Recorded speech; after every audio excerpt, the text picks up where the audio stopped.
أعوذ بالله من الشيطان الرجيم. يا أيها الذين آمنوا ليبلونكم الله بشيء من الصيد تناله أيديكم ورماحكم ليعلم الله من يخافه بالغيب، فمن اعتدى بعد ذلك فله عذاب أليم. يا أيها الذين آمنوا لا تقتلوا الصيد وأنتم حرم، ومن قتله منكم متعمدا فجزاء مثل ما قتل من النعم يحكم به ذوى عدل منكم هديا بالغ الكعبة أو كفارة طعام مساكين أو عدل ذلك صياما ليذوق وبال أمره، عفى الله عما سلف ومن عاد فينتقم الله منه، والله عزيز ذو انتقام. أحل لكم صيد البحر وطعامه متاعا لكم وللسيارة، وحرم عليكم صيد البر ما دمتم حرما، واتقوا الله الذي إليه تحشرون. جعل الله الكعبة البيت الحرام قياما للناس والشهر الحرام والهدي والقلائد، ذلك لتعلموا أن الله يعلم ما في السماوات وما في الأرض، وأن الله بكل شيء عليم. اعلموا أن الله شديد العقاب وأن الله غفور رحيم. ما على الرسول إلا البلاغ، والله يعلم ما تبدون وما تكتمون. قل لا يستوي الخبيث والطيب ولو أعجبك كثرة الخبيث، فاتقوا الله يا أولي الألباب لعلكم تفلحون. السلام عليكم ورحمة الله وبركاته. بسم الله الرحمن الرحيم. الحمد لله رب العالمين، والصلاة والسلام على سيد المرسلين نبينا محمد وعلى آله وصحبه أجمعين. أما بعد، فأعوذ بالله من الشيطان الرجيم. يا أيها الذين آمنوا ليبلونكم الله بشيء من الصيد تناله أيديكم ورماحكم ليعلم الله من يخافه بالغيب فمن اعتدى بعد ذلك فله عذاب أليم। মহান আল্লাহর সমস্ত প্রশংসা যে আল্লাহ পাক রব্বুল আলামিন আমাদের জন্য যেগুলি হালাল করেছেন তা হচ্ছে হালাল, আর যা আল্লাহ পাক হারাম করেছেন তাও আমাদের কল্যাণের জন্য, সুতরাং সেগুলি নিষিদ্ধ হারাম।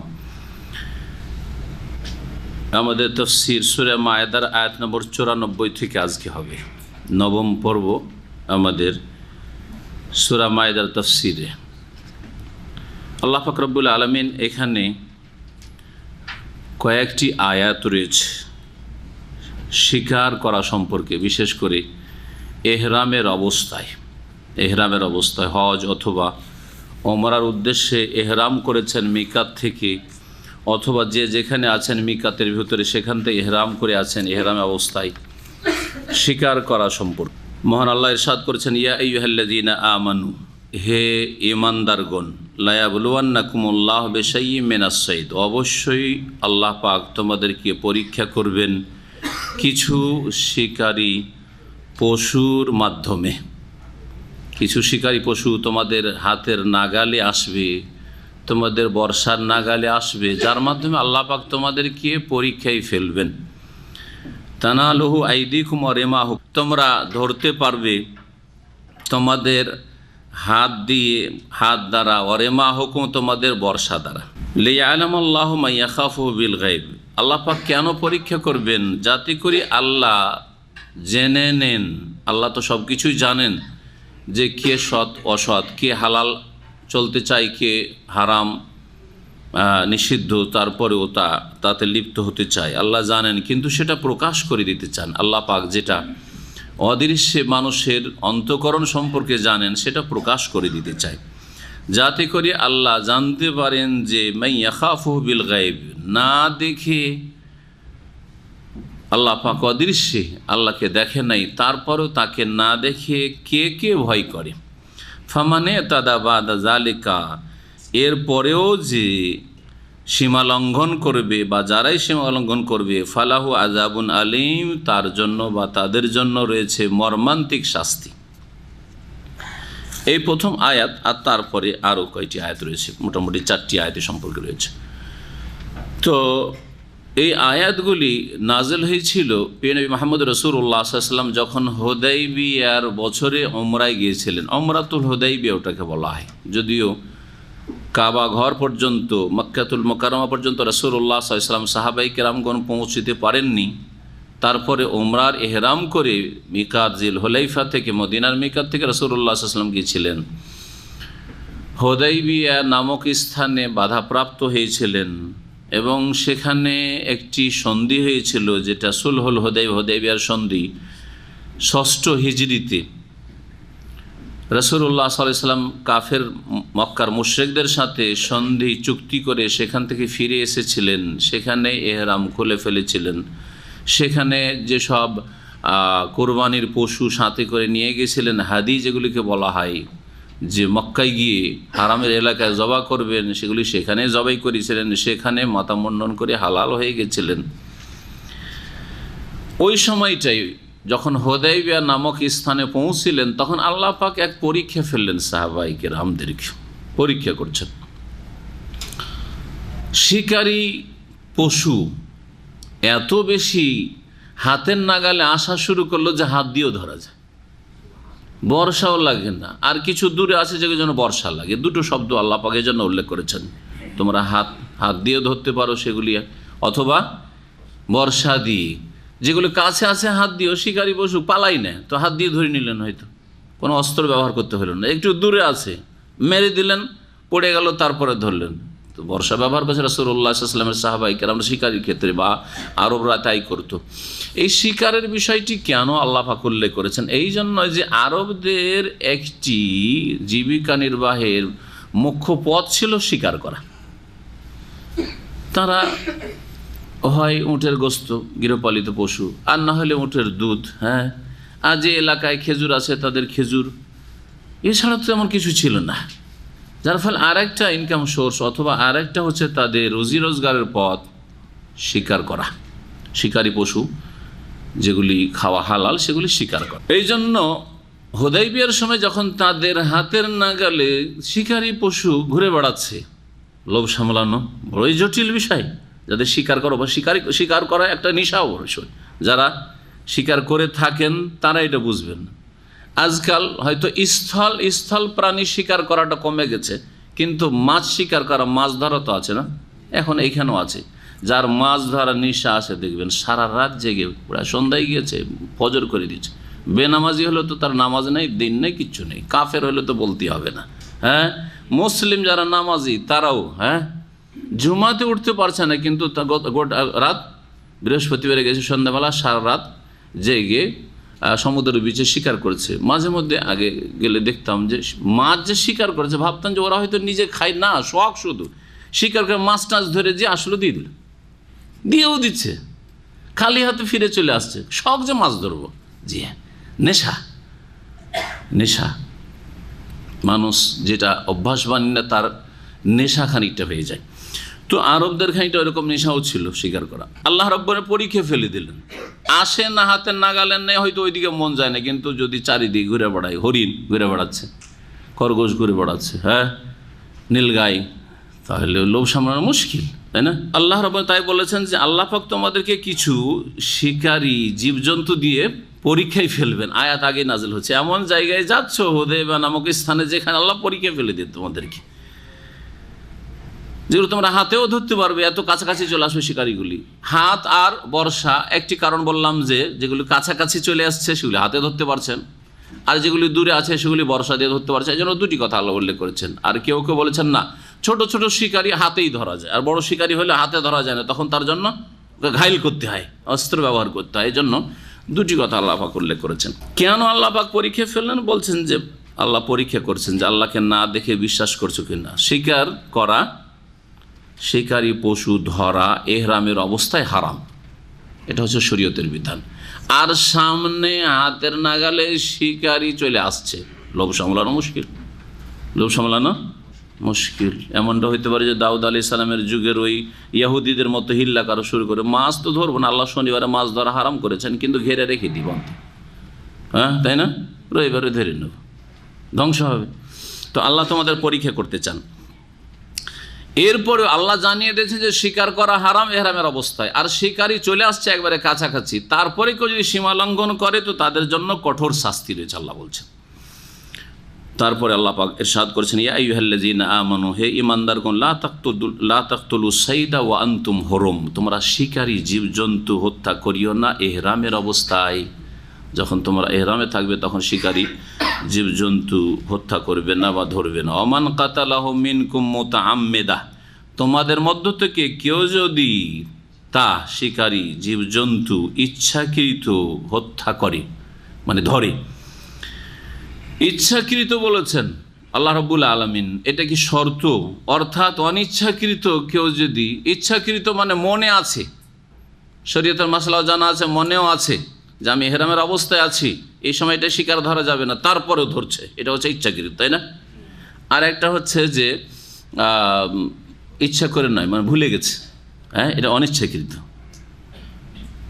ভুলে গেছে। কি ভুলে গেছে? যে আমি ইহরামের অবস্থা আছি। অনেক সময় ভুলে গিয়ে মাথায় কাপড় দিয়ে ইহরামের অবস্থায় করে না, হ্যাঁ, এরকম অবস্থায় ভুলে গিয়ে, অনেকে অজ্ঞতার কারণে করে যে মাসলাই জানে না, আর অনেকে ভুলে গিয়ে করে, হ্যাঁ, অচেতন অবস্থায় করে, ঘুমিয়ে গেছে, মাথা ঢেকে ফেলেছে, মেনা আর করছে, মুজদালিফা করছে না অনেকে।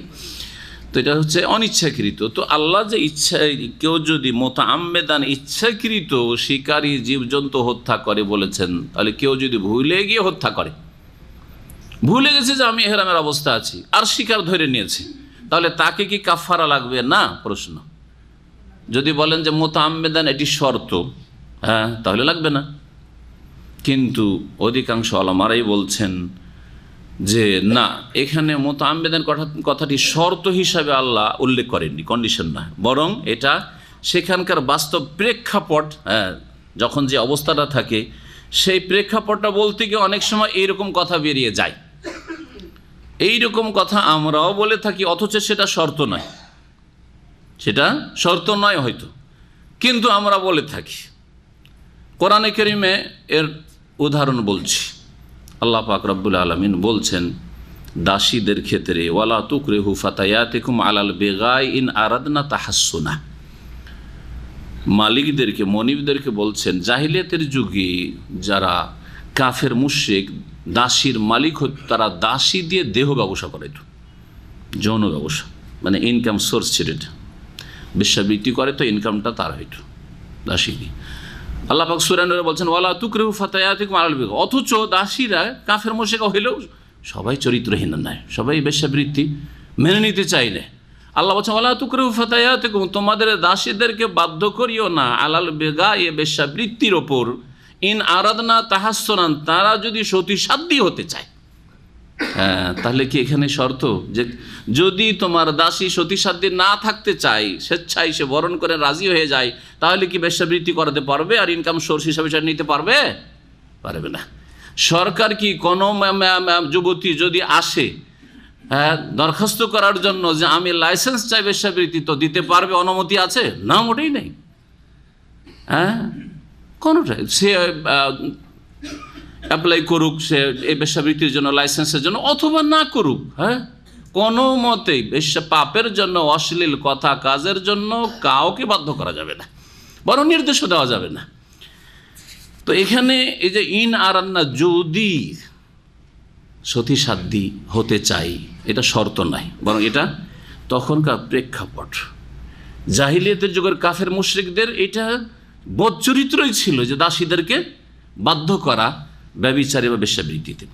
তো ঠিক ওই রকমই এখানে আল্লাহ পাক উল্লেখ করেছেন যে সাধারণত মনে আছে তোমার, না যে ভুলে গেছে যে এহরাম পরে নেই বা এহরামের অবস্থায় নেই সেজন্য, কিন্তু ভুলে গিয়েও কেউ যদি আমি এহরামে আছি কথা ভুলে গেছে আর স্বীকার করে নেই, তবুও তাকে ফাইন দিতে হবে, ফাইন, গারামা, শরীয়তের কাফফারা দিতে হবে, শরীয়তি ভাষা বলি।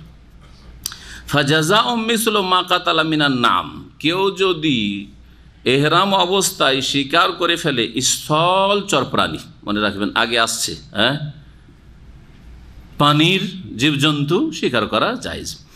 স্থলচর প্রাণীকেও যদি শিকার করে, এখন স্থলচর প্রাণী কোন ধরনের? এমন প্রাণী যেই প্রাণীর গোস্ত খাওয়া যায় শুধু এই প্রাণীতে সীমিত, না যেই সব জীবজন্তুর গোস্ত খাওয়া হারাম, হালাল নাই, সেগুলিও শিকার করা নিষেধ। এ হচ্ছে মাসালা। ইমামে শাফিঈ রাহমাতুল্লাহ আলাইহি বলছেন যে শুধু মাকুরুল্লাহম, যেসব জীবজন্তুর গোস্ত খাওয়া যায় সেগুলি শিকার করা এহরামের অবস্থায়, সেগুলিকে হত্যা করা এহরামের অবস্থায় হারাম শুধু। আর যেসব জীবজন্তুর গোস্ত খাওয়া হারাম সেগুলি যদি হত্যা করে, কষ্টদায়ক সেই পশু নাও হয়, হত্যা করে, তাতে জরিমানা লাগবে না, কাফফারা লাগবে না। এটা ইমাম শাফির মত। কিন্তু বাকি সমস্ত আইম্মা এবং ওলামা বলছেন না, সে শিকারী জন্তুটি হালাল হোক অথবা হারাম হোক, এহরামের অবস্থায় এইরকম কোনো জীবজন্তু শিকার করা, স্থলচর প্রাণী শিকার করা জায়েজ নয়, হারাম। একমাত্র কষ্টদায়ক কয়েকটি জীবজন্তু, জি হ্যাঁ, জানা আছে কয়টি? নবী করিম সাল্লাল্লাহু আলাইহি সাল্লামের হাদিস রয়েছে, হাদিস শোনায় প্রিয় নবী সাল্লাল্লাহু আলাইহি সাল্লাম থেকে বুখারী মুসলিমে হাদিস রয়েছে, বেশ কিছু হাদিস রয়েছে। একটি হাদিস মা আয়েশা উম্মুল মুমিনিন রাদিয়াল্লাহু তাআলা বর্ণনা করছেন, আন্না রাসূলুল্লাহ সাল্লাল্লাহু আলাইহি ওয়াসাল্লাম রাসূলুল্লাহ বলেছেন, খামসু ফাওয়াসিকা বা খামসুন ফাওয়াসিক, পাঁচটি বড়ই কষ্টদায়ক জীবজন্তু রয়েছে, প্রাণী রয়েছে, ইউকতালনা ফিল হিল্লি ওয়াল হারাম, সেগুলিকে হত্যা করা যাবে হালাল এলাকাতেও আর হারাম এলাকাতেও, হালাল অবস্থাতেও আর হারাম অবস্থায়। কয়টি কথা বললাম? হালাল অবস্থায়, আপনি এহরামের অবস্থা না, আরেকটা হচ্ছে এহরামের অবস্থায়, দুটো হইলো। আর আরেকটা হইলো যে হালাল এলাকাতে, মানে হদুদে হারামের যে এরিয়া আছে তার বাইরেও, আর কোথায়? হদুদাহের ভিতরে, মক্কাতে হারামের ভিতরেও কষ্টদায়ক এই প্রাণীগুলিকে হত্যা করা যাবে। মাসলা আলাদা আলাদা। অনেকে মক্কার ভিতরে আছেন, এহরামের অবস্থায় না, ঠিক না? এহরামের অবস্থায় আছেন, জি, কিন্তু হারামের বাইরে আছেন। মদিনা থেকে এহরাম বেঁধেছেন, অনেক দূর, এখনও হারামের এলাকা, ঠিক না? তায়েফ থেকে এহরাম বেঁধেছে, এখনও হারামের এলাকায় ঢোকেননি। যে কোনো জায়গায় এক কথায় এই পাঁচটি জীবজন্তু হত্যা করা যাবে। আল গোরাবো, একটি হচ্ছে কাক, দ্বিতীয় হচ্ছে আল হেদা আতো, চিল, জি, এইরকম চিল ধরনের যদি আর কিছু কষ্টদায়ক থাকে। ওয়াল আকরাবো, এবং বিচ্ছুই যখন হত্যা করা যাবে তখন সাপ, অন্য রেওয়ায়েত রয়েছে সাপ আরও বেশি হত্যা করে, সাপ আরও বেশি কষ্ট দেয় বিচ্ছুর চাইতে। ওয়াল ফারাতো, এবং ইঁদুর, ওয়াল কালবুল আকুর, আর পাগলা কুকুর। আকুর আকারা একেরও মানে যেই কুকুরে কামড় দেয়, আসলে শাব্দিক অর্থ। তো আমাদের ভাষায় পাগলা কুকুর বলে, যে কুকুরে কামড়ে নেয় মানুষকে রাস্তা পথে, সেগুলো কি বলে? পাগলা কুকুর বলে বা পাগল কুকুর বলে। পাগল কুকুরকে যদি খুন করা যায় এহরামের অবস্থায় হারাম এলাকায়, তাহলে সিংহকে হত্যা করা যাবে না, হিংস্র পশুকে, চিতাবাঘ হত্যা করা যাবে না, অন্য বাঘ যেগুলি আছে, নেকড়ে বাঘ হত্যা করা যাবে না, সব হত্যা করা যাবে, ওগুলি হত্যা করা যাবে। তো আল্লাহ রাব্বুল আলামিন কি বলছেন? ওমান কাতালাহু মিনকুম মুতাআম্মিদান, তোমাদের মধ্য থেকে কেউ যদি স্থলচর কোনো প্রাণীকে হত্যা করে ইচ্ছাকৃতভাবে, ফাজাযাউন, তাহলে তার বদলা দিতে হবে, মানে কাফফারা দিতে হবে, মিসলু মা কাতালা মিনান নাম, ওই রকমই যেমন সে শিকারী প্রাণী হত্যা করেছে, মিনান নামে, গৃহপালিত পশু হতে। নাম হচ্ছে, নামের বহু বচন হচ্ছে আনআম, একটি সূরা হচ্ছে সূরায়ে আনআম। আনআম কাকে বলা? ওহিল্লাত লাকুম বাহিমাতুল আনাম, তোমাদের জন্য গৃহপালিত চতুষ্পদ জন্তু হালাল করা হয়েছে, জি।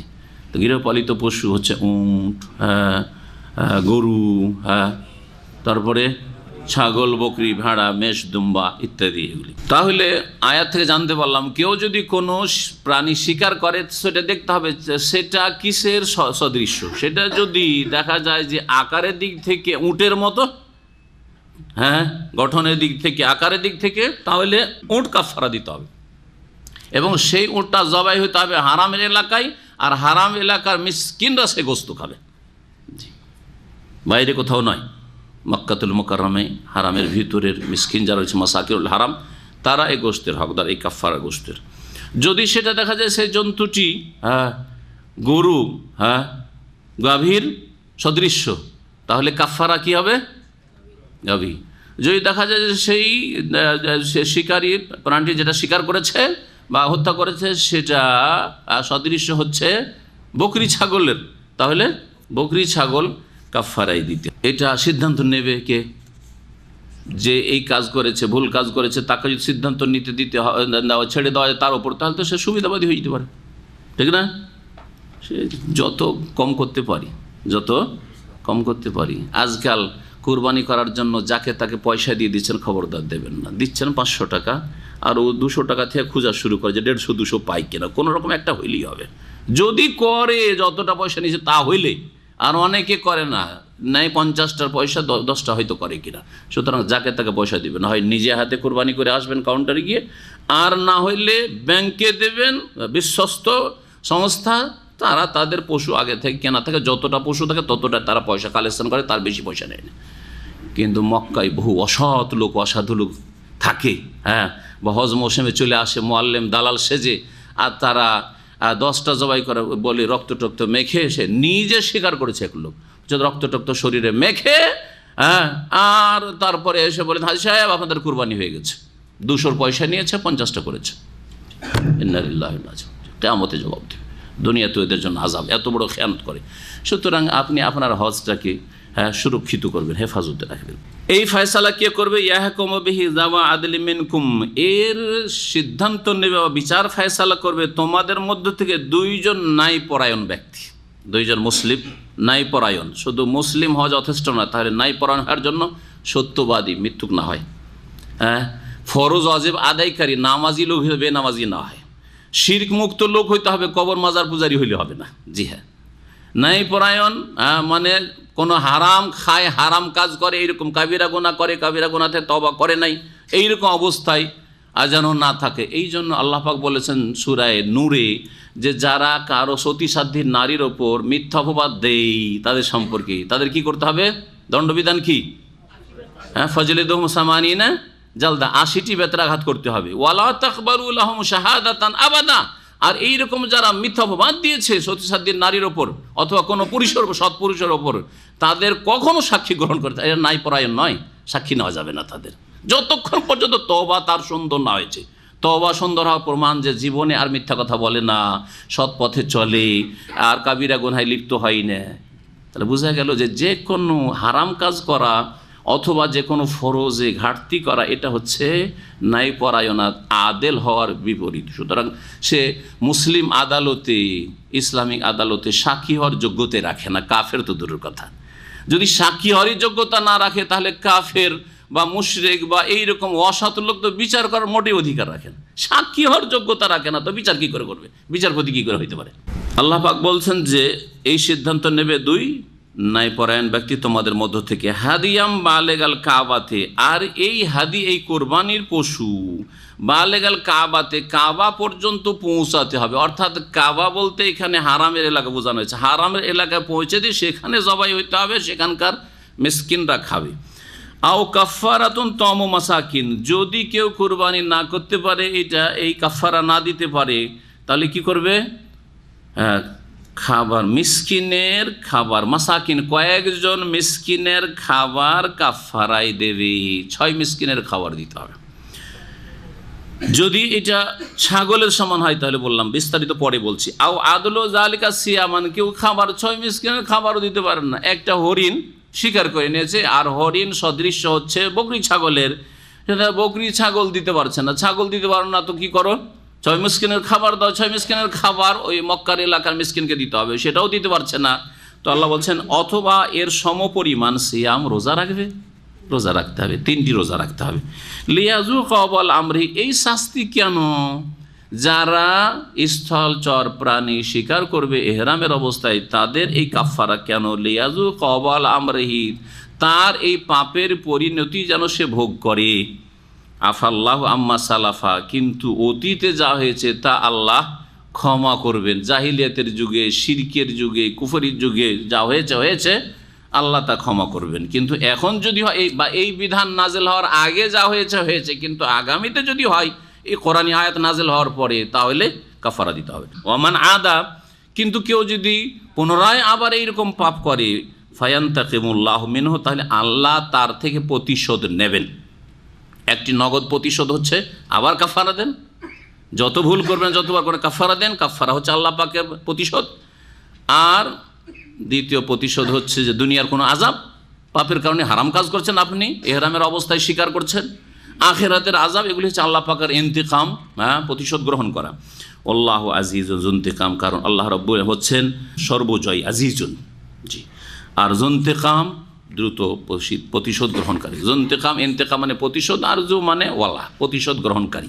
এখন এই কাফারাগুলি সদৃশ্য কোনটা কিসের আর কাফারা কীরকম হয়, এই মর্মে সংক্ষেপে শোনাই। বলছেন আব্দুল্লাহ বিন আব্বাস রাদিয়াল্লাহু তাআলা আনহুমা থেকে বর্ণিত রয়েছে যে ফাইজা কাতাল আল মুহরিমু শাইআম মিনাস সাইদে হাকামা আলাইহি হুকামা আলাইহি ফিহি, যদি কোনো ইহরামের অবস্থায় থাকা ব্যক্তি কোনো স্থলচর প্রাণী শিকার করে, হত্যা করে, ফাইন কাতালা জাবিয়ান, উদাহরণস্বরূপ যদি হরিণ হত্যা করে বা হরিণের মতো, হরিণ, খরগোশ এ ধরনের ছোট আকারের, তাহলে ফালাইহি শাতুন, তাকে একটা ছাগল কি করতে হবে? কাফারা দিতে হবে। তুজবাহ হবে মক্কা, যেটা মক্কায় জবাই করতে হবে। ফাইমিল্লাম ইয়াজেদ, যদি ছাগল না দিতে পারে, ফাইতামু সিত্তাতে মাসাকেন, 6 মিসকিনের খাবার দেবে। ফাইনলাম ইয়াজেদ, সেটাও যদি না পারে, তাহলে ফাসিয়ামু সালাসাতা ইয়াম, 3 দিন সিয়াম রাখবে। ফাইন কাতাল আইয়িলান আও নাহবাহু, যদি হত্যা করে নীলগাই, গাভীর সাদৃশ্য এইরকম পশু, এই ধরনের যে কোনো পশু হইতে পারে, একটু বড় ধরনের, কিন্তু সেটা উটের মতো নয়, উটের চাইতে ছোট আর ছাগলের চাইতে বড়, এই ধরনের কোনো যদি প্রাণী হত্যা করে, তাহলে কী করতে হবে? বলছেন ফালিহ বাকারা, তাহলে কোরবানি বা কাফারা দিতে হবে কিসের?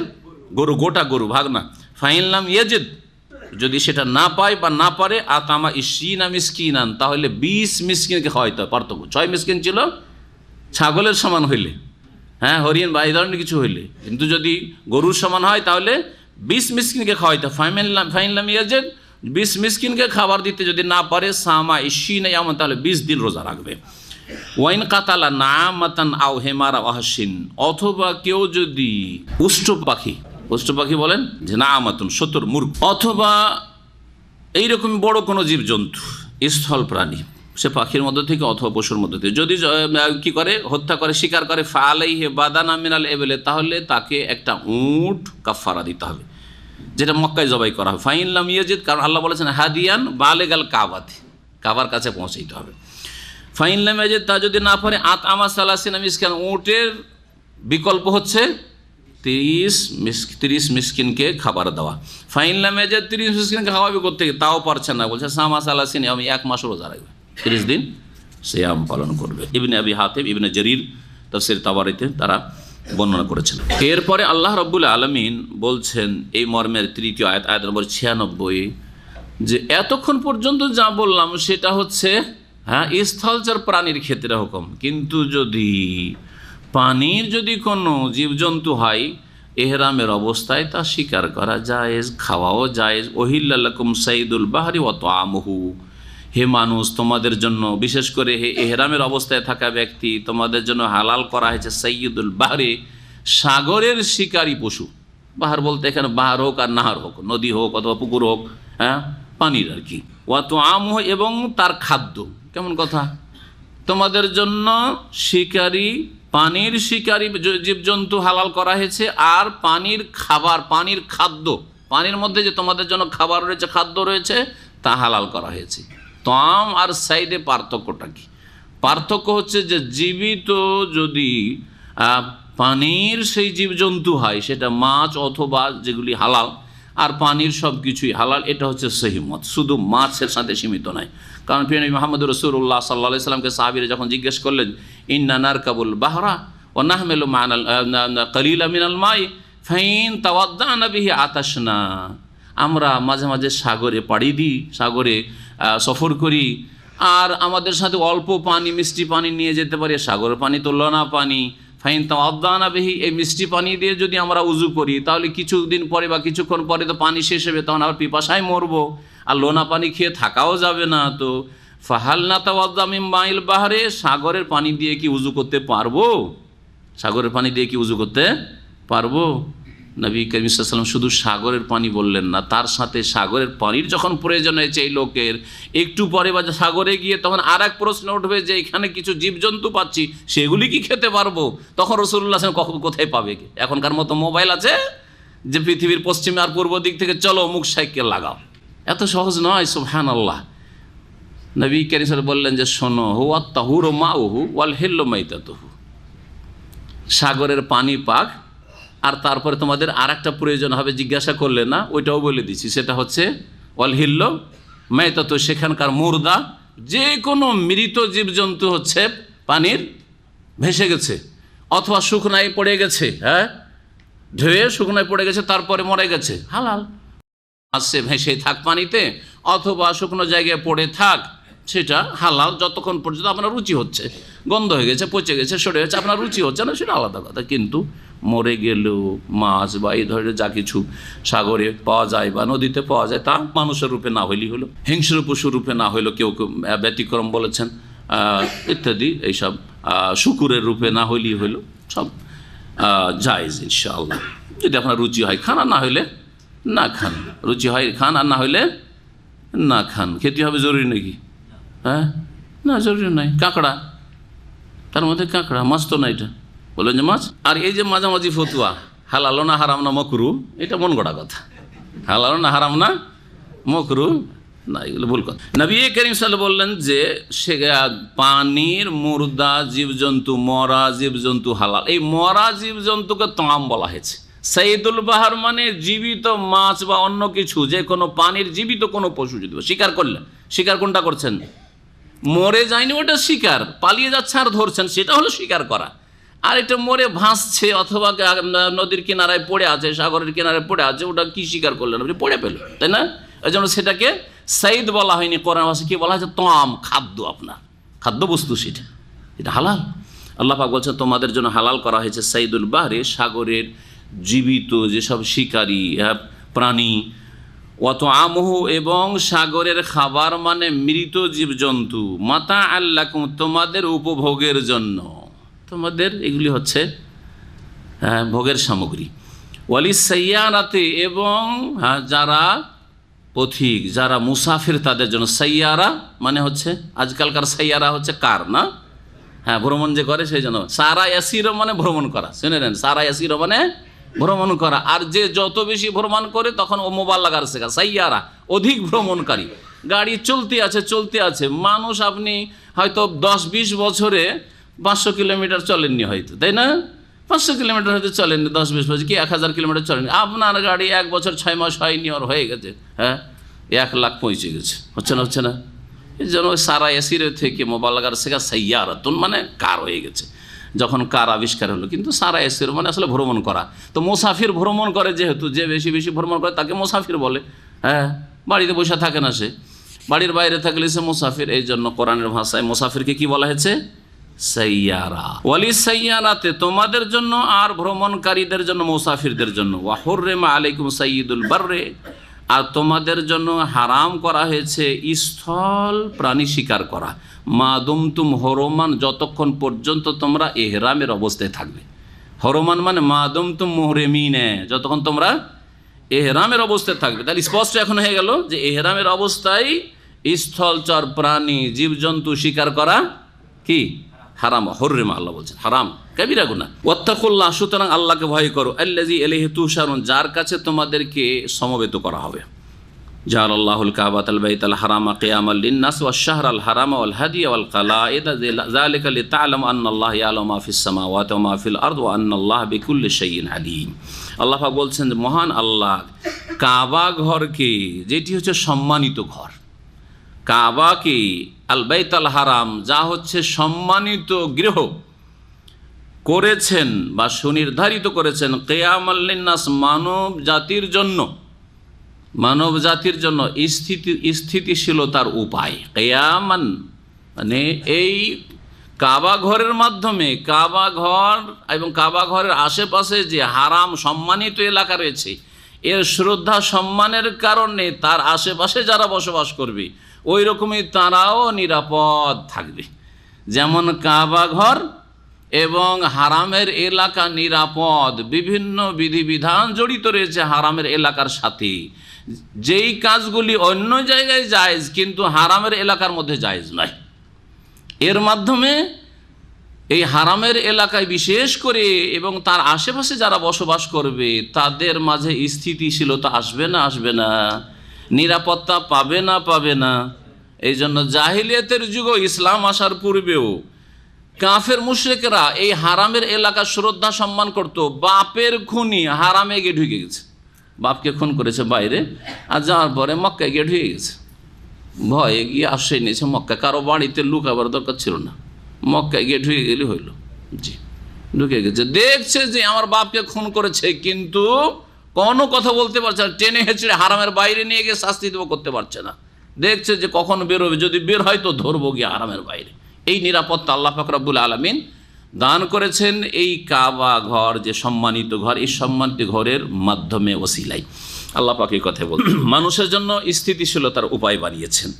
শুধু তাই নয়, এটা শুধু মানসিক বা শারীরিক নিরাপত্তা বা সামাজিক নিরাপত্তার দিক থেকে নয়, আর্থিক নিরাপত্তা, আর্থিক নিরাপত্তা অত্যন্ত জরুরি। আপনার যতটা প্রয়োজন অর্থ, ততটা যদি না থাকে তা আপনি নিরাপত্তাহীনতায় না খেয়ে মরবেন, আপনার ছেলে মেয়ে না খেয়ে মরবে, আপনার বাপ মা না খেয়ে মরবে, চিকিৎসাবিহীন, অসুস্থ হয়ে মরছেন কিন্তু পয়সা নেই চিকিৎসা করা, ঠিক না?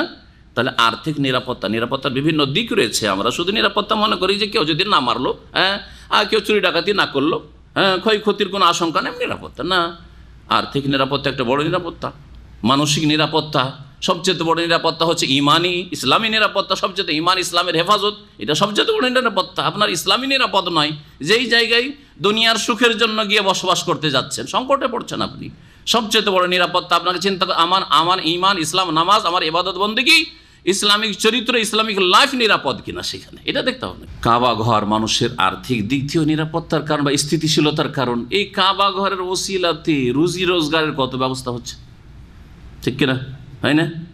কিছুই নেই কাবা ঘরের আশেপাশে, একটা কিছু ফসল হয় না, কোনো ফল হয় না, কিন্তু সারা পৃথিবীর সমস্ত ফল এখানে পাচ্ছেন। কেন? লোকেরা এসে এখানে পয়সা দিয়েছে। এত বড় বড় টাওয়ার তৈরি হয়েছে কিসের জন্য? বাইরের লোকেরা আসছে সেজন্য। কেন আসছে? এই কাবা না থাকলে একদিনও আসবে না কেউ, কে আসবে, ঠিক না? তাহলে কাবা কিয়ামাল লিন্নাস, মানুষের আর্থিক দিক থেকে প্রতিষ্ঠিত হওয়ার একটি মাধ্যম। কিয়াম মানে প্রতিষ্ঠিত হওয়া, প্রতিষ্ঠিত হওয়ার মাধ্যম।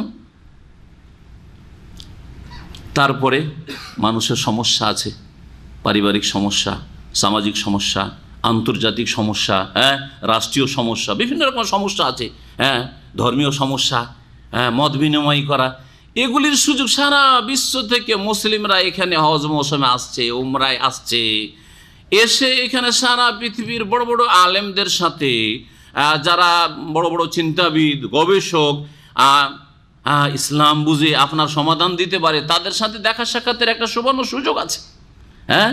আন্তর্জাতিক ক্ষেত্রে মুসলিম বিশ্বের নেতাদের এখানে এসে একসাথে একত্রিত হয়ে মুসলিম উম্মার উন্নতির জন্য এবং সমস্ত রকমের বহিরাগত যে শত্রুতা রয়েছে সেগুলিকে প্রতিহত করার জন্য চিন্তা ভাবনার একটা সুযোগ রয়েছে।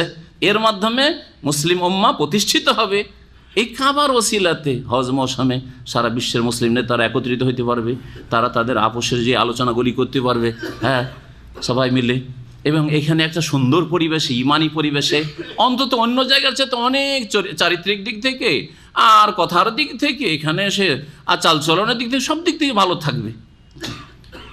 অন্য জায়গায় মিথ্যা কথা বললো, এখানে এসে মিথ্যা কথা বলতে একটুও ভয় লাগবে একজন মুসলিমকে। নামে মাত্র মুসলিম হইল, কাবা ঘরের পাশে বসে বসে মিথ্যা কথা বলবে আর ধোঁকাবাজি করবে আর উম্মতে মুসলিমার সাথে, মুসলিম জাতির সাথে বিশ্বাসঘাতকতা গাদ্দারি করবে, এটা ভয় পাবে, ভয় পাবে যদি সামান্য ভয় থাকে আখিরাত বলে, মওত বলে। তো এর মাধ্যমে এই জাতি প্রতিষ্ঠিত হইতে পারবে।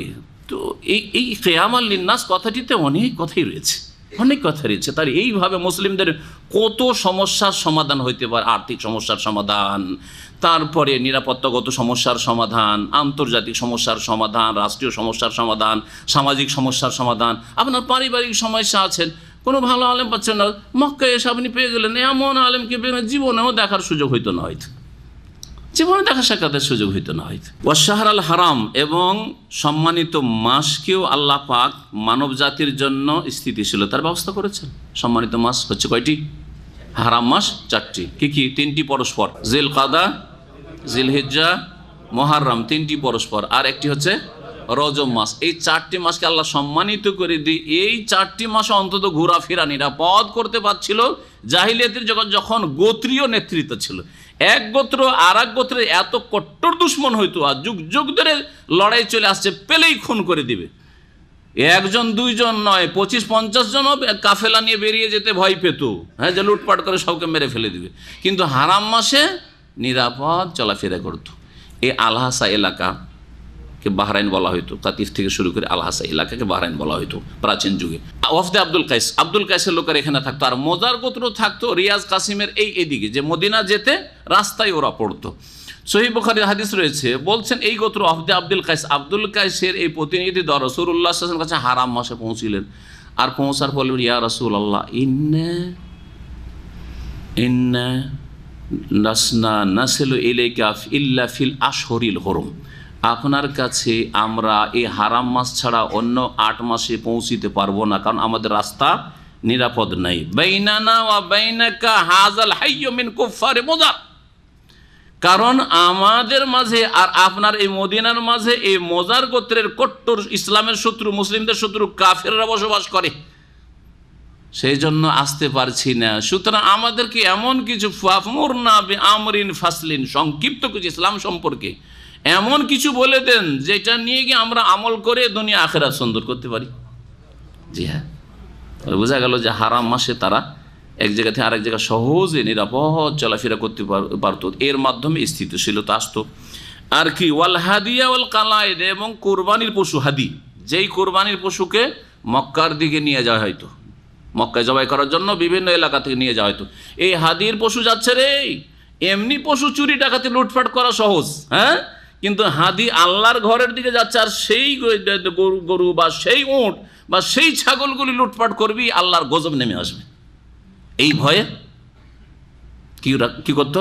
চুরি ডাকাতি ছিনতা থেকে বেঁচে থাকতো। তাহলে লোকেরা যে হাদির পশু নিয়ে যাচ্ছে নিরাপদ চলাফেরা করতে পারতো, সেটাও স্থিতিশীলতার উপায় ছিল। ওয়াল কালায়েদা, কালায়েদ কেলাদাতুর বহুবচন, কেলাদা মানে হচ্ছে মালা, হার। নবী করিম সাল্লাল্লাহু আলাইহি ওয়াসাল্লাম এই কাজটিও করেছেন, এবং এটা শরীয়তের একটি বিধান। উটের যেসব কোরবানির পশু, যেগুলি উট, বিশেষ করে আরবরা উঁটি নিয়ে যেতেন, তো উট যেগুলি আপনি কোরবানির জন্য পাঠাবেন হারামের এলাকায় মক্কায়, সেগুলিকে চিহ্নিত করার জন্য একটি কাজ করতেন রাসূলুল্লাহ সাল্লাল্লাহু আলাইহি ওয়াসাল্লাম করেছেন, সাহাবীরা করতেন। সেটা হচ্ছে কেলাদা, মালা পরিয়ে দেওয়া, হ্যাঁ, গলায় মালা পরিয়ে দেওয়া। সেই মালা দিয়ে চেনা যেত যে এই মালা পরানো আছে, তার মানে এটা এমনি সাধারণ উট না, এটা হচ্ছে হাদি, কোরবানির পশু, যা আল্লাহর ঘরের দিকে নিয়ে যাওয়া হচ্ছে। ছুটে গেছে কোথাও, মালিক নাই, কিচ্ছু নাই, হয়তো পালিয়ে গেছে এদিক ওদিক, তারপরে চিনতে পারতো এটা কোরবানির পশু রে, সহি সালামত এই কোরবানির পশুকে মক্কায় পৌঁছে দিয়া। তো কিয়ামাল লিন্নাস, মানুষের জন্য এই স্থিতিশীলতা, শান্তি প্রতিষ্ঠার উপায় ছিল এগুলি। তো এখানে কেলাদা, মালা বলে মালা পরহিত জন্তু বা পশু বোঝানো হয়েছে, হ্যাঁ, উট বোঝানো হয়েছে। জালেকা, এগুলিকে আল্লাহ নিরাপত্তার কারণ বা স্থিতিশীলতার কারণ বানিয়েছেন মানব জাতির জন্য। জালেকা লিতালামু, এই জন্য যে যাতে করে তোমরা জানো যে আন্নাল্লাহ ইয়ালামু মা ফিস সামাওয়াতি ওয়া মা ফিল আরদ, আল্লাহ জানেন যা কিছুই আকাশে সমূহে রয়েছে আর যা কিছু জমিনে রয়েছে। জমিনে কি হতে পারে, কি হচ্ছে, কোন পন্থায় শান্তি প্রতিষ্ঠা হতে পারে, স্থিতিশীলতা আসতে পারে, আল্লাহ পাক জানেন। সুতরাং এই বিধানগুলি আল্লাহ পাক নাযিল করেছেন। ওয়া আন্নাল্লাহা বিকুল্লি শাইইন আলিম, আর নিশ্চয় আল্লাহ রাব্বুল সব কিছু সম্পর্কে সম্যক জ্ঞানী। এলামু, জেনে রাখো, আন্নাল্লাহ শাদীদুল ইকাব, আল্লাহ যেমন কঠোর শাস্তিদাতা, ও আন্নাল্লাহ গাফুর রহিম, তেমনই আল্লাহ পাক হচ্ছেন বড় মার্জনাকারী এবং পরম দয়ালু। আল্লাহ পাকের দুটোই গুণ রয়েছে। একটা গুণকে যারা প্রাধান্য দিয়েছে তারা পথভ্রষ্ট হয়েছে। শুধু আল্লাহ গাফুর রহিম, পাপীরা আজকালকার মুসলিম সমাজের আল্লাহ গাফুর রহিম, আল্লাহ মাফ করবেন। সুদ খাচ্ছে আল্লাহ মাফ করবেন, ঘুষ খাচ্ছে আল্লাহ ক্ষমা করবেন, তাই না? হ্যাঁ, অজুলুম অত্যাচার করেছে, বেঈমানি করেছে, আল্লাহ ক্ষমা করে। অতীতে অনেক হারাম ইনকাম করেছে, আল্লাহ ক্ষমা করবেন, আল্লাহ মাফ করো। শুধু আল্লাহ মাফ করবেন, আল্লাহ ধরবেন না। দুটাই ব্যালেন্স ঠিক থাকবে। দুটো হচ্ছে পাখির ডানার মতো। পাখির যেমন দুটো ডানা যদি না থাকে তো উড়তে পারে না, ঠিকই তেমনি মমিনের এই দুটো যদি গুণ না থাকে তো কখনো মমিন থাকতে পারে না, জান্নাত পেতে পারে না। দুটো গুণ কি? আল খাউফ ওয়ার রাজা, ভয় ভীতি আর আশা আকাঙ্ক্ষা। যেমন আল্লাহর রহমতের দয়ার মার্জনার আশা করবেন কারণ তিনি গফুরুন রহিম, ঠিকই তেমনি ভয় ভীতি অন্তরে রাখবেন কারণ আল্লাহ হচ্ছেন শাদীদুল ইকাব, কঠোর শাস্তিদাতা।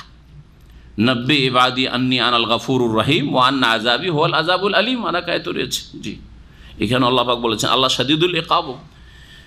তো একটা শুধু আকাঙ্ক্ষা। আজকাল বেনামাজি মুসলিম এরা আসলে ওই প্রাচীন যুগে এক গুমরা ফিরকা বেরিয়েছিল মুরজিয়া, সেম একবারে ওই রকম। মুরজিয়ারা বলতো যে জাতিতে যদি মমিন হয়ে যায় লা ইয়াদুররু মাল ইমানে মাসিয়া, ইমান যদি থাকে তো গুনাহ করলে কোনো ক্ষয়ক্ষতি নেই, জান্নাত পাবো। আজকালকার বেনামাজি মুসলিম আমাদের ভারত, বাংলাদেশ, পাকিস্তানের, হ্যাঁ, আরে মুসলিম আমরা জান্নাত পাবো না তো হিন্দু জান্নাত পাবে নাকি? অথচ হিন্দুদের সব কাজ ওরা করছে, কথা বুঝছেন? হিন্দুদেরকে হারিয়ে দেবে অনেক ক্ষেত্রে পাপ করে। হিন্দু নামাজ পড়ে, ও নামাজ পড়ে না, জান্নাত ওরা নেবে, হিন্দুকে দেবে না। হ্যাঁ, খ্রিস্টানকে দেবে না, ইহুদিকে দেবে না, কাউকে দেবে না। ওই ইহুদি খ্রিস্টানদের মতো যারা বলেছিল কোরআন আল্লাহ পাক ওদের কথা বলছে লা ইয়াদখুলুল জান্নাতা ইল্লা মান কানা হুদান ওয়া নাসারা। ইহুদি খ্রিস্টান বলতো যে ইহুদি আর খ্রিস্টান ছাড়া তো কেউ জান্নাতে যাবে না। আর আজকালকার বেনামাজি মুসলিমরা বলছে, আর শিরক বিদআত করা কবর মাজার পূজারী সুফি মুসলিমরা বলছে যে আমরা ছাড়া কেউ জান্নাতে যাবে না। একই কথা, ঠিক না? একই কথা না? ঈমান আমল ঠিক করে জান্নাতের আশা রাখতে হবে, গফুরুর রহিমের আশা রাখতে হবে, আল্লাহর আযাবকে ভয় করতে হবে। শুধু যদি এর বিপরীতটা নেন, শুধু ভয় আর গুনাহ করেছেন আর গুনাহ করে এত ভয় হয়েছে আল্লাহর রহমত বলে ভুলেই গেছেন। আল্লাহ যে ক্ষমা করেন তাও বলে, আমার মতো পাপীকে এত বড় গুনাহ করেছি আর কি আল্লাহ মাফ করবেন? যদি এতেই পেরেশান হয়ে যান আর আল্লাহর রহমত মাগফিরাতকে একেবারে উপেক্ষা করেন, ভুলে যান, তাহলে আপনি তওবাতে বাধাগ্রস্ত হবেন। এক, যখন মাফি হবে না, জাহান্নামেই যেতে হবে, তো আর এদিকে ফিরে লাভটা কি? যা করছি করেই যাই, হবে না? হবে না? হ্যাঁ, ওই লোক যে 99টা হত্যা করার পরে এক জাহেল আবিদকে জিজ্ঞেস করেছিল যে হাল্লি মিন তওবা, আমার তওবা কবুল হবে? বলতে, তোমার মতো পাপী আবার তওবা কবুল হয়? যাও, তোমার তওবা কবুল হবে না। যে তওবাই যখন কবুল হবে না তো 100টা পুরা করেই দিই তোমাকে দিয়ে।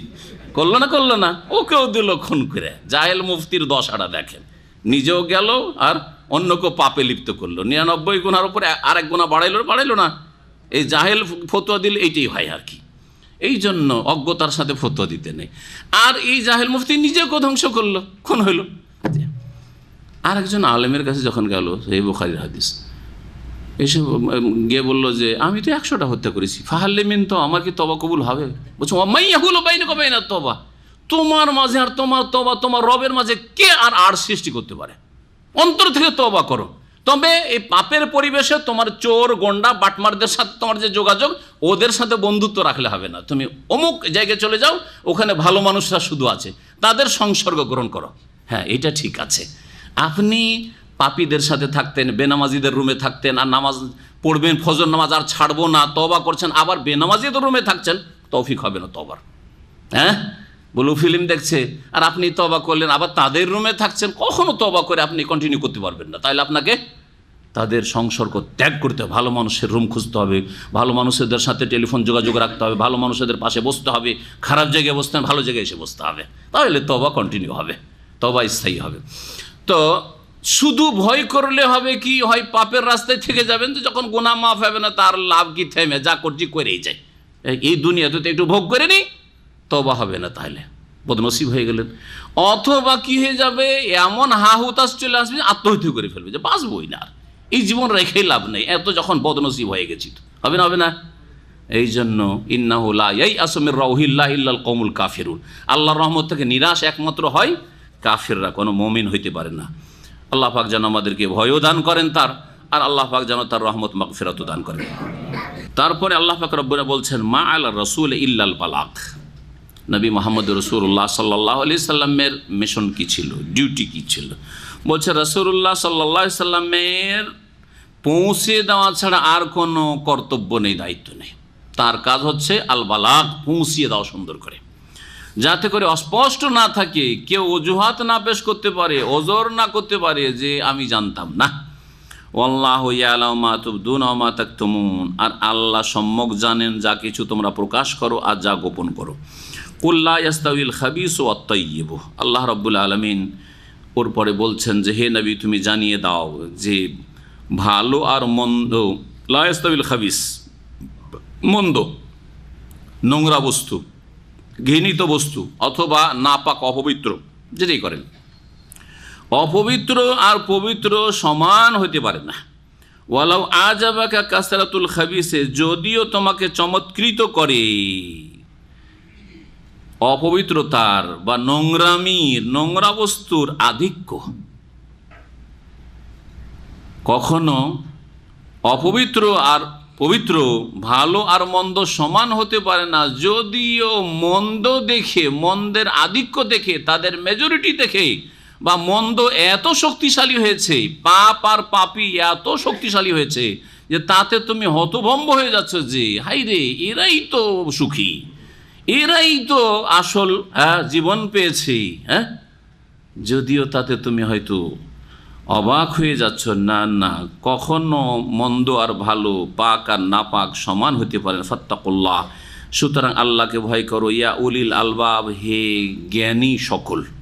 লুব্বুনের বহু বচন হচ্ছে আলবাব, আর বা লবিব, লবিবনের জামা হচ্ছে আলবাব। লুব্বুন মানে হচ্ছে জ্ঞান, আর লবিব মানে হচ্ছে জ্ঞানী ব্যক্তি। তো লবিব অনেকে নাম রাখা আজকাল, লবিব নাম রাখে না আমাদের সমাজে, লবিব এই নতুন একটা নতুন নাম রাখা আজকাল শুরু হয়েছে, ভালো। এই লবিবের বহু বচন হচ্ছে আলবাব। ইয়া উলিল আলবাব, হে জ্ঞানবান মানুষরা, লাআল্লাকুম তুফলিহুন, যাতে করে তোমরা সফল কাম হতে পারো, আল্লাহকে ভয় করো। এই আয়াতে যে আল্লাহ রাব্বুল আলামিন বর্ণনা করেছেন কি, তৈয়ব আর খাবিসের কথা। এই তৈয়ব খাবিসের একটু তাফসীর করি। তৈয়ব খাবিসটা না বুঝলে, একটু ভালো করে বিস্তারিত না বুঝলে বুঝবেন না। আল্লাহ বলছেন মন্দ আর ভালো সমান হতে পারে না, নাপাক আর পাক বস্তু সমান হতে পারে না। কয়েকটি দিক দিয়ে বুঝাবো। একটা হচ্ছে ধর্মীয় বিশ্বাসের ক্ষেত্রে, আকীদার ক্ষেত্রে। ধর্মীয় বিশ্বাস কিছু আছে ভালো বিশ্বাস, আর কিছু আছে ভ্রান্ত মন্দ বিশ্বাস, দুটো সমান হতে পারে না। ধর্মীয় ভালো বিশ্বাস তৈয়ব হচ্ছে তৌহিদ, কালিমা তৈয়বা হচ্ছে লা ইলাহা ইল্লাল্লাহ মুহাম্মাদুর রাসূলুল্লাহ, এই হচ্ছে কালিমায়ে তৈয়বা। এই কালিমা তৈয়বা আর কার্ল মার্কসের কালিমা হচ্ছে লা ইলাহা, নো গড, দুটো সমান হইতে পারে? একটা হচ্ছে খাবিস, কার্ল মার্কসের কালিমা হচ্ছে আল্লাহ নেই, এটা হচ্ছে খাবিস। আল্লাহ ইলাহা ইল্লাল্লাহ হচ্ছে কালিমা তৈয়বা। কুল লা ইয়াস্তাবিল খাবিস ওয়াত তাইয়্যিব। আর একটা শুনেন, একত্ব আর বহুত্ব। লা ইলাহা ইল্লাল্লাহ কালেমাতে আল্লাহ ছাড়া কোনো সত্য উপাস্য নেই, সমস্ত ইবাদত বন্দেগী কার? যিনি সৃষ্টিকর্তা।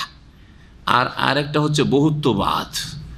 আল্লাহ বহু গোস কুতুব সৃষ্টি করেছেন, তাদেরকে বড় বড় ক্ষমতা দিয়ে গেছে, তারাও দিতে পারে, তারা ছেলে দিতে পারে, তারা রোগ ভালো করতে পারে, তাদের কাছে পাওয়া যেতে পারে। সুতরাং এসব মাজার তৈরি হয়েছে। এ হচ্ছে খাবিস আকীদা, নোংরা আকীদা। আর তৈয়ব আকীদা হচ্ছে আল্লাহর তৌহিদ, একত্ব আকীদা।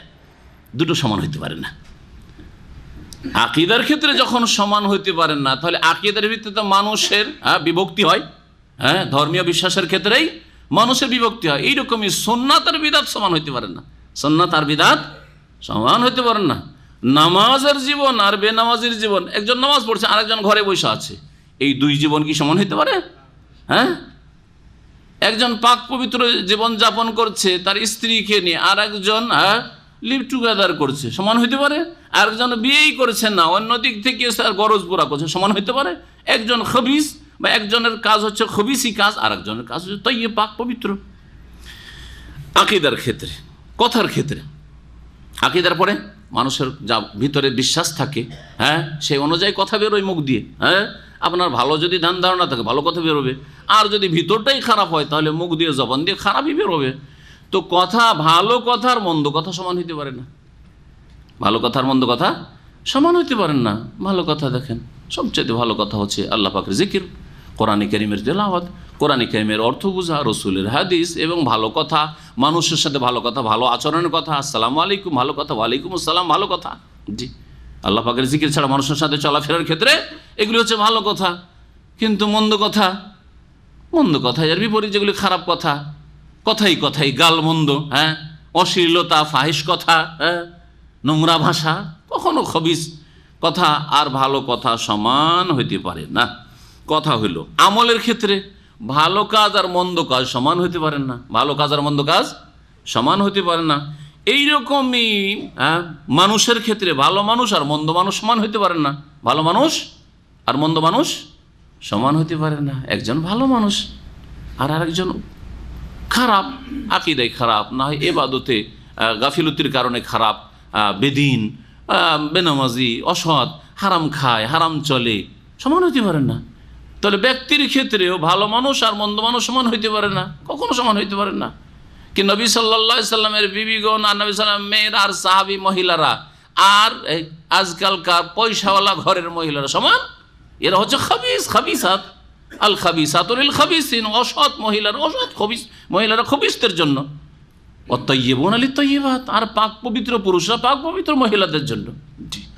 ব্যক্তির ক্ষেত্রে এইরকমই, ধন সম্পদের ক্ষেত্রে, ধন সম্পদকে আপনার হালাল রুজি আর একজনের হারাম রুজি সমান হইতে পারে? আপনার চাকরির হালাল পয়সা আর ঘুষের পয়সা সমান হইতে পারে না? সমান হইতে পারে না। জি হ্যাঁ, আপনার হালাল পয়সা দিয়ে আপনার জমি ভিটেমাটি তৈরি করা, বাড়ি ঘর তৈরি করা, আর একজন হারাম পয়সা দিয়ে বাড়ি তৈরি করে সমান হইতে পারে না? কখনো সমান হইতে পারে না। আপনার ছোট বাড়ি কিন্তু হালাল পয়সা, আর একজনের বিশাল বাড়ি রয়েছে কিন্তু হারাম পয়সার, খবিস এর বাড়ি, সমান হইতে পারে না? কখনো সমান হইতে পারে না। তো আশা করি এই কথা এইরকমই আল্লাহ রাব্বুল আলামিনের বিধান হচ্ছে ইসলামী দণ্ডবিধান, আল্লাহ পাকের বিধান, এগুলো হচ্ছে তাইয়্যিব, আর মানব রচিত বিধান হচ্ছে খবিস। মানব রচিত বিধান হচ্ছে খবিস, সমান হতে পারে? আজকাল পৃথিবীতে বা যে কোনো যুগে অধিকাংশ মানুষ ভালো থেকেছে না মন্দ? অধিকাংশ লোক কখনো পৃথিবীতে ভালো হয়েছে না হয়নি? তাহলে খারাপের সংখ্যা বেশি, সব যুগে খারাপের সংখ্যা বেশি আর ভালোর সংখ্যা কম। আল্লাহ বলছে লা ইয়াস্তাউইল খাবিসু ওয়াত তাইয়্যিব, নোংরা খারাপ আর ভালোরা সমান হইতে পারে না। ওয়ালাউ আজাবাকা কাসরাতুল খাবিসে, যদিও মেজরিটি তোমাকে চমৎকৃত করছে, হতভম্ব করছে, যে আরে ইলেকশনে মেজরিটি তো জিতে গেছে, আরে সব অসৎ। সুতরাং ইলেকশন দিয়ে কখনো ভালো মানুষ নেতৃত্বে আসতে পারে না। আর তার বাস্তব প্রমাণ আমেরিকার ইলেকশন, বাস্তব প্রমাণ। সবচেয়ে বড় চরিত্রহীন সেই দেশের, হয়তো ওই রকম চরিত্রহীন আছে অনেক আছে, কিন্তু শীর্ষস্থানে চরিত্রহীন যারা, তাদের একজন, সে এখন নেতৃত্ব। তাহলে যারা নেতৃত্বে পাঠাচ্ছে তারা কত খবিসের খবিস, চিন্তা করুন। হ্যাঁ, চিন্তা করুন আপনি।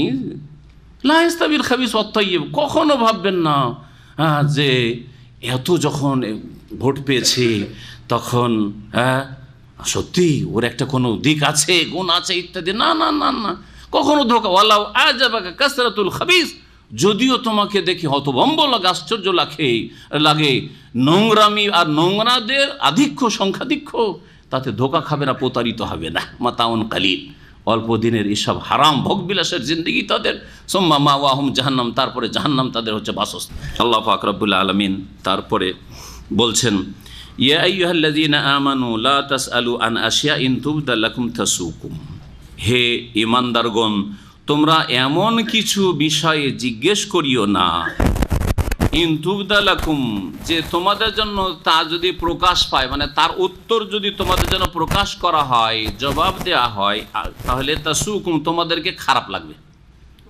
জবাব শুনে খারাপ লাগবে, অথচ তোমরা বেশি বেশি এসব জিজ্ঞেস করছো। এমন কোনো প্রশ্ন করবে না যে প্রশ্নগুলির উত্তর শুনলে তাসুকুম, তোমাদেরকে খারাপ লাগবে। বিশেষভাবে কোরআন নাজেল হওয়ার যুগে রাসূলুল্লাহ সাল্লাল্লাহু আলাইহি ওয়াসাল্লামের সাহাবায়ে কেরামদেরকে নিষেধ করা ছিল যে কোনো হুকুম আহকামের প্রয়োজন না হলে এমনি এমনি শরীয়তের বিধিবিধানকে জটিল করার জন্য জিজ্ঞেস করবে না, যতটা নাজেল হয়েছে আমল করতে থাকো, যতটা জানানো হয়েছে আমল করতে থাকো।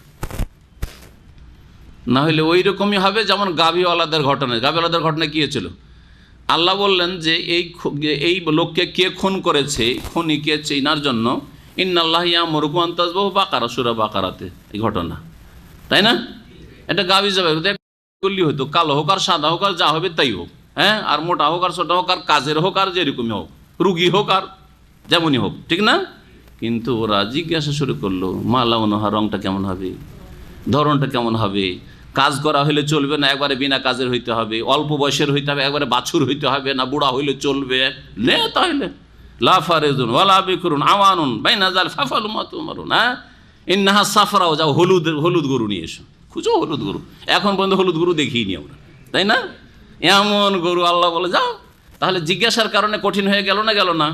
সহিহ বুখারীতে রয়েছে, আর কয়েকটি হাদিস রয়েছে, নবী সাল্লাল্লাহু আলাইহি ওয়াসাল্লাম বললেন যে ইন্নাল্লাহ কাদ ফারাজা আলাইকুমুল হাজ্জা ফাহুজ্জু, আল্লাহ হজ ফরজ করেছেন, তোমরা হজ করো। আরে হজ করে নাও, হয়ে গেল।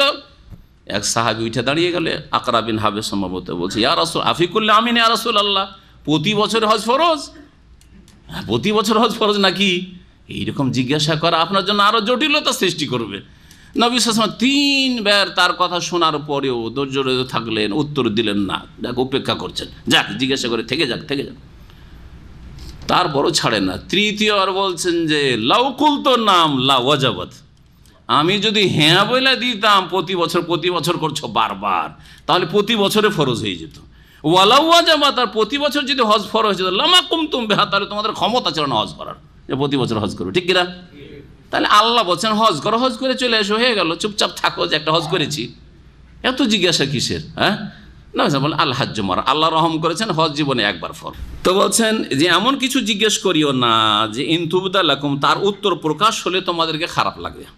ওয়াইন তাসআলু আনহা হিনা ইউনাজ্জালুল কোরআন, আর যদি এই ব্যাপারে জিজ্ঞেস করো, এসব বিষয়ে জিজ্ঞেস করো যখন কোরআন নাযিল হচ্ছে ওই জামানায়, তুবদা লাকুম, তাহলে তোমাদের জন্য প্রকাশ্যে উত্তর চলে আসবে, ওহী আকাশ থেকে চলে আসবে। আফাল্লাহু আনহা, আল্লাহ তোমাদেরকে মাফ করেছেন সেসব থেকে, আল্লাহ ছেড়ে রেখেছেন, কেন তোমরা চাইছো যে আরো মুশকিল হোক? আল্লাহু গফুরুন হালিম, আল্লাহ পাক রব্বুল বড় মার্জনাকারী আর বড়ই ধৈর্যশীল। কাদ সাআলাহা কওমুম মিন ক্বাবলিকুম, তোমাদের পূর্বে এক জাতি, এক সম্প্রদায়, মানে কিছু লোকেরা জিজ্ঞাসাবাদ বেশি করেছে। জিজ্ঞাসা করেছো তো আমল করো, সুম্মা আসবাহু বিহা কাফির, কিন্তু তারপরে তারা সেগুলিকে অমান্য করেছে। মাসলা জেনে নিয়ে আবার অমান্য করা, জানলেন তারপরে অমান্য করছেন। হ্যাঁ, তবে হ্যাঁ, আপনার যখন শরীয়তি সমস্যা এসছে তখন অবশ্যই জানতে হবে, কোন প্রশ্ন জানতে হবে না, উত্তর জিজ্ঞেস করতে হবে না, আর কোনগুলো জিজ্ঞেস করতে হবে, এটা আমি বলবো। আয়াত শেষ করি এখানেই, আজকের আলোচনা শেষ করছি, কারণ এরপরে যে আয়াতগুলি আসবে সেগুলিতে অন্য বিষয় শুরু হবে, সুতরাং ওই সম্পর্কে আবার কথা বলতে হবে লম্বা, সেটা যদি শুরু করি তো যথেষ্ট টাইমও লাগবে, আর আমাদের কাছে বেশি টাইম নাই। এই আয়াতেরই তাফসীর করি, কোন ধরনের জিজ্ঞাসা করতে পারবেন আর পারবেন না। প্রথম পারবেন না বলে দিই, বাকিগুলো পারবেন। এমন জিজ্ঞাসা করবেন না যেই জিজ্ঞাসায় আপনি নিজেই লজ্জিত হন বা আপনি অপমানিত হন। রাসূলুল্লাহ সাল্লাল্লাহু আলাইহি সাল্লামকে এইরকম সাহাবীরা জিজ্ঞাসা করেছিল কেউ। নবী সাল্লাল্লাহু আলাইহি সাল্লাম বললেন যে তোমরা যা কিছু জিজ্ঞেস করবে তার উত্তর আমি তোমাদেরকে দেব। একজন লোক তার বাপ তুলে কেউ গালটাল দিয়েছিল বা কেউ করেছিল, তো সে জিজ্ঞাসা মান আবি ইয়া রাসূলুল্লাহ, আমার বাপকে বলেন তো।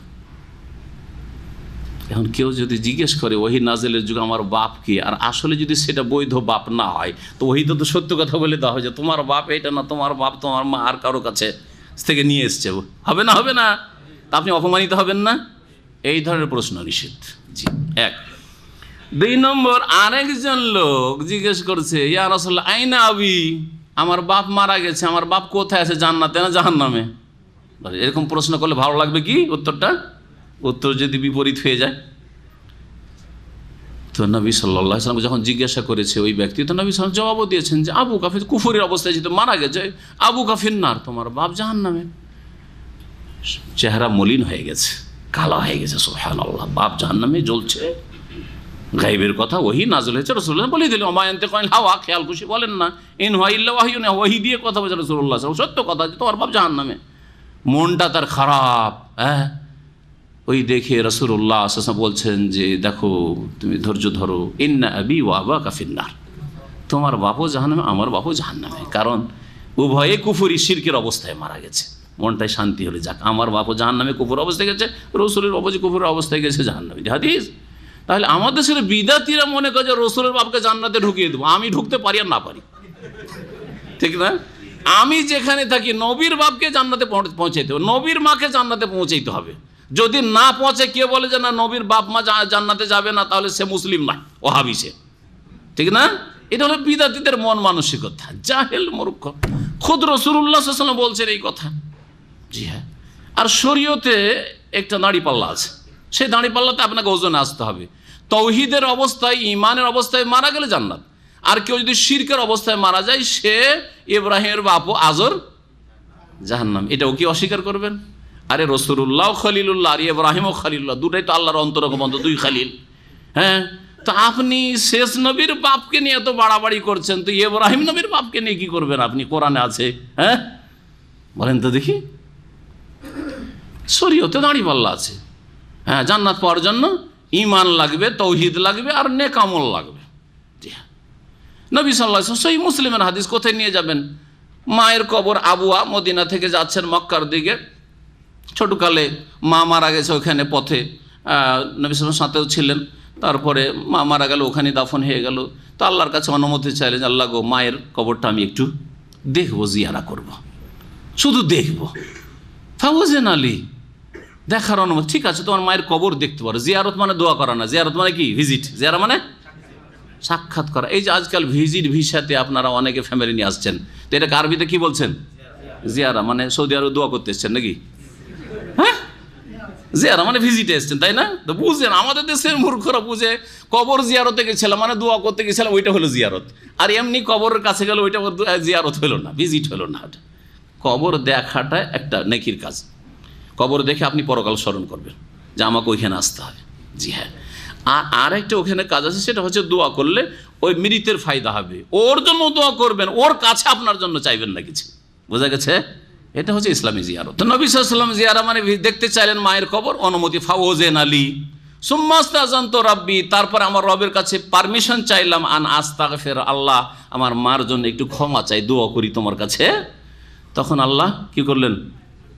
ফালাম ইউজানলি, অনুমতি দেওয়া হইল না। ফালাম ইউজানলি, অনুমতি দেওয়া হইল না। জি। আবু তালেব যেন দোয়া করতে চেয়েছেন, সূরা তাওবাতে রয়েছে। আল্লাহ কঠোরভাবে নিষেধ করেছেন না করেননি? হ্যাঁ, আব্দুল্লাহ বিন উবাইয়ের জন্য, হ্যাঁ, নিষেধ করেছেন না করেননি? মা কানা লিন নবী ওয়াল্লাযীনা আমানু আন ইস্তাগফিরুল মুশরিকিন, নবীর জন্য আর মুমিন মুসলিমদের জন্য জায়েজই নয়, উচিত নয় যে কাফের মুশরিকের জন্য, যে কুফর অবস্থায় মারা গেছে, শিরকের অবস্থায় মারা গেছে, তার জন্য ইস্তিগফার, আল্লাহর কাছে ক্ষমা চাইবে। মিন বাদে মা তাবায়্যানা লাহুল হুদা আন্নাহুম আসহাবুল জাহিম। এমন জিজ্ঞাসা, যেই জিজ্ঞাসার কারণে কঠোরতা চাপতে পারে। ওহির যুগে এইরকম প্রশ্ন নিষেধ ছিল। আপনার কারণে কঠোর হবে। মাসলা হাদিসে আছে যে সবচেয়ে বড় অপরাধ, সহিহ বুখারীতে আছে, ইন্না আযামান নাসি জুরমান, সবচেয়ে বড় অপরাধী ওই ব্যক্তি যে যেই লোকের জিজ্ঞাসার কারণে কঠিন করে দেওয়া হলো, জটিল করে দেওয়া হইলো, কোনো কিছু হারাম ছিল না তার কারণে হারাম করে দেওয়া হলো, অপরাধ করলো, অনেকের জন্য কষ্টের কারণ হইল। ওহির যুগের কথা বলছি। এইরকমই কোন প্রশ্ন করবেন না আজকাল যুগে, নবী সাল্লাল্লাহু আলাইহি ওয়াসাল্লামের পরে কোনো আলেমকে বা কাউকে জিজ্ঞেস করবেন না যেটা অনার্থক প্রশ্ন। মুসার মায়ের নাম কি, বাপের নাম কি? হ্যাঁ, মুসারা কয় ভাই বোন ছিল? ফায়দা আছে নাকি? আছে? ফায়দা আছে? কোনো ফায়দা নেই। হ্যাঁ, অমুক নবী, ইউসুফ নবীর কবর কোনখানে আছে? মুসা নবীর কবর কোথায় আছে? হ্যাঁ, ইত্যাদি ইত্যাদি ফালতু প্রশ্ন, এগুলো অনর্থক প্রশ্ন। এই জন্য আমি খুব সংক্ষেপে বলি, প্রশ্ন করবেন কেমন? আপনার ধর্মীয় বিশ্বাস আকীদার সাথে সম্পর্কিত প্রশ্ন, অথবা আপনার ইবাদত বন্দেগীর সাথে প্রশ্ন জড়িত, অথবা আপনার আখলাকিয়াত, ক্যারেক্টার বা হালাল হারামের সাথে মুআমালাত আদান প্রদানের সাথে জড়িত প্রশ্ন। এই 3 রকমের প্রশ্ন করবেন। এছাড়া কিচ্ছা কাহিনীর প্রশ্ন, হ্যাঁ, যে নূহ আলাইহিস সালামের যুগ কত বছর আগে ছিল, হ্যাঁ, ইব্রাহিম খলিলুল্লাহ কত বছর আগে ছিল, ইত্যাদি ইত্যাদি। হ্যাঁ, অমুক কোথায় মারা গেছেন, অমুকের কবর কোথায় আছে, কোনো প্রয়োজন নেই এসব। জি, এইগুলি হচ্ছে অনার্থক অসার প্রশ্ন, লাগো ফালতু, এইগুলি নিষেধ করা হয়েছে। এইরকমই নিষেধ করা হয়েছে আর একটা দিক বলে শেষ করে দিই, সেটা হচ্ছে যেটা ঘটেনি প্রশ্ন করা, যেটাকে আরবিতে বলা হয় ফার্জি প্রশ্ন। ফার্জি ফরজ করেন, ধরে নেন। আর ইংরেজিতে বলে সাপোজ, বুঝেন তো? বাংলা কি বলবেন বাংলা ভাষীরা? ধরে নেন, এর ছাড়া কিছু নাই না? তো অনেক সময় পুঁজি পাওয়া যায় না, আরবিতে আছে আসএলা ফারজিয়া, ধরে নেন এরকম। সাপোজ যদি এরকম হয়, সাপোজ এরকম হয়, এসে জিজ্ঞেস করছে একটা লোকের কিছু হয়নি, শেখ ধরে নেন আমার স্ত্রীর কাছে একটা লোককে দেখছি, আমি করব কি? জায়েজ প্রশ্ন না? মোটেই না। আর এইরকমই এক সাহাবী প্রশ্ন করেছিল, লেআনের আজকের রাত্রে আলোচনায় আসবে। এক লোক এসে দিনের বেলা জিজ্ঞাসা, ইয়া রাসূলুল্লাহ আর আইতে, আচ্ছা বলেন তো, যদি কোনো মানুষ তার স্ত্রীর কাছে কোনো পুরুষ অপর পুরুষ আজনবী বেগানাকে পায় তো করবে এটা কি, খুন করা যায় কি না? আর যদি খুন না করে তো ও তো বাঁচতে পারবে না, টেনশনে কি করবে? যদি দেখে থেমে যায় তো সাক্ষী খুঁজে পড়বে চারটা নাকি? এইরকম জিজ্ঞাসা করা শুরু করলো। বাড়ি গিয়েছে আর দেখে যা জিজ্ঞাসা তাই হয়েছে, বালা মুসিবত চলে আসছে, বুঝলেন না? খবরদার এরকম প্রশ্ন করতে। এই জন্য ফার্জি প্রশ্ন, যদি এরকম হয় তো কী হবে, যদি এরকম হয় তো কী হবে। কারো বাড়িতে তালাক হয়নি, এমনি জিজ্ঞেস করছে যে শেখ যদি একসাথে কেউ যদি 3 তালাক দেয় তো কী হবে? আরে ভাই 3 তালাক দিয়েছেন, কার তালাক? তো বলছে যদি হয়, মানে যদি না, আমি সাথে সাথে শাসন করি, যদি ফদি চলবে না, হয়েছে নাকি কার? আপনার? বলছেন আর একজনে, বলছে ও কি বলবে না, আপনি কেন আর ওকালতি করছেন, ওকে আসতে দেন। যাই হোক, কথা লম্বা হয়ে যাচ্ছে, এখানে শেষ করছি। ওয়া সাল্লাল্লাহু ওয়া সাল্লাম নবিয়ানা মুহাম্মদ ওয়া আলা আলিহি ওয়া সাহবিহি আজমাইন।